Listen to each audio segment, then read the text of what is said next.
because there is this question out there about what Elon Musk does to potential Tesla consumers. And there's obviously a big difference between Tesla, the stock, and Tesla, the company, and the fundamentals. What can you tell us about the potential impact that Elon Musk's support of former President Trump could do to Tesla sales moving forward? Well, I think by and large, Tesla sales for the first decade or so were by people who supported Elon Musk's vision for an all-electric future. Clearly, EV sales have been hit over the course of the past years. We've had kind of a bit of a market saturation from a demand perspective. Whether or not Mr. Musk's support for the president to the tune of $45 million a month, or about $180 million through Election Day, has a real impact by more of his the potential for left-leaning consumers to buy Tesla vehicles. I think it remains to be seen. I think you're really talking about a very marginal buyer that's going to base his or her decision on whether the CEO of Twitter or X is supporting former President Trump. Brian, what have you seen in the past just in terms of customer behavior when you take a look at what we have seen for past buying power and I guess the ability to spend, or willingness, maybe is a better way to say that, to spend from consumers? Have we seen boycotts like that in the past? And I guess how closely are you tracking that as a portfolio manager?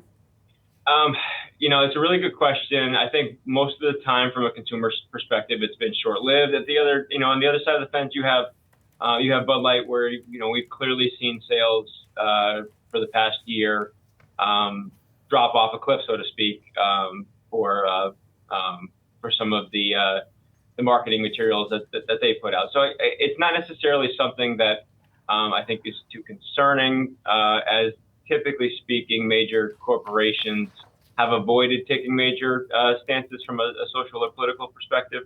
But we're watching it, and it's not a real big concern right now, but something to keep an eye on as we move forward towards the next few months into the election on November 4th or 5th.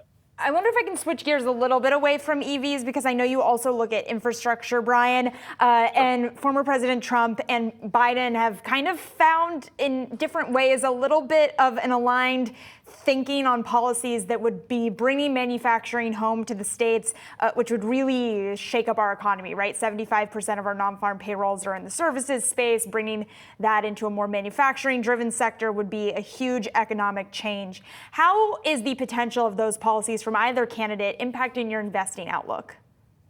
Well, I think going back to maybe some of the stimulus that's been passed over the last several years, we have mega trends that aren't going to go away no matter who is elected in November, right? We have infrastructure, we have nearshoring, we have the CHIPS Act that is going to continue to provide opportunities for construction and semi-fab manufacturing.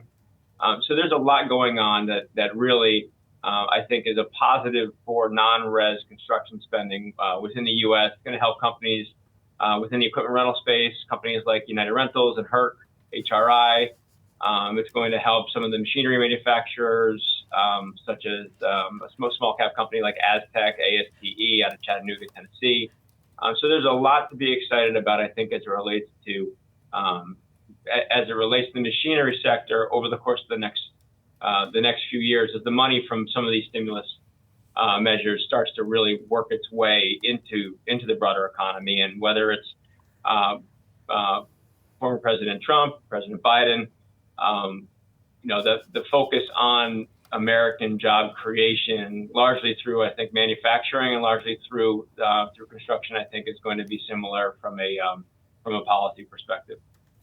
All right, Brian, we're going to have to leave it there, but really appreciate you joining us this morning. That was Brian. Thank you. That was Brian Sponheimer, Gabelli Funds portfolio manager.